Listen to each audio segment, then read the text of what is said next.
Hello అండి, welcome to little lovely dress. ఈ శారీ గుర్తుందండి, రీసెంట్గా నేను మా వాళ్ళ మ్యారేజ్కి నేను వేర్ చేసిన శారీ అనమాట. పింక్ ప్లెయిన్ టిష్యూ శారీ అనమాట, ప్యూర్ టిష్యూ శారీ. ఇది నేను ఓన్గా కస్టమైజ్ చేయించుకున్నాను. ఎందుకు అంటే యాక్చువల్గా అయితే శారీకి బ్లౌజ్ సెట్ చేసుకుంటారు ఎవరైనా, నేను కొంచెం డిఫరెంట్గా ఉండాలనేసి నా దగ్గర ఉన్న బ్లౌజ్కి ఈ శారీ డిజైన్ చేయించుకున్నాను అనమాట. చాలా చాలా బాగుంటుంది. ఈ బ్లౌజ్ మీరు చూసే ఉంటారు ఎక్కడైనా, ఎంతమందికి తెలుసో నాకు తెలియదు కానీ కమెంట్ చేయండి, ఓకేనా. చాలా చాలా బాగుంటుంది. ఇది వెల్వెట్ బ్లౌజ్ అనమాట. వెల్వెట్ పైన మనకి 3D మిషన్ ఎంబ్రాయిడరీ వచ్చేస్తుంది.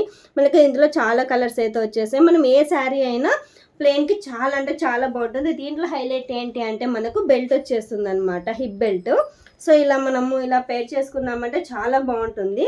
సో మనము దీనికి ఈ శారీకి బ్లౌజు, ఈ బ్లౌజ్కి శారీ ఇలా సెట్ చేసుకున్నాను నేను. ప్లస్ ప్లెయిన్గా ఉండకూడదు అనేసి నేను శారీకి ఇలా స్కాలప్ కూడా చేయించుకున్నానండి, మగ్గం వర్క్తో స్కాలప్, ఓకేనా. సింగిల్ స్కాలప్, ఇది డబల్ స్కాలప్ కూడా చేయించుకోవచ్చు. సో చాలామంది అయితే కస్టమైజేషన్ ఉంటుందా మీ దగ్గర, మాకు కూడా ఇలా చేస్తారా అని అడుగుతున్నారు. చేస్తానండి. సో నాకు ఇది ఒరిజినల్ ప్రైస్ నాకు 5000 చేంజ్ అయితే అయ్యింది విత్ స్టిచ్చింగ్. అంటే total blouse stitching, blouse cost, hip belt and sari total cost వచ్చేసి 5000 అబౌవ్ అట్లా అయిందనమాట. సో మీకు ఎవరికైనా ఇంట్రెస్ట్ ఉన్న వాళ్ళైతే నాకు పర్సనల్గా మెసేజ్ చేసినట్లయితే నేను పూర్తి డీటెయిల్స్ అనేది ఇచ్చేస్తాను, ఓకేనా. Thank you so much for watching అండి, బాయ్.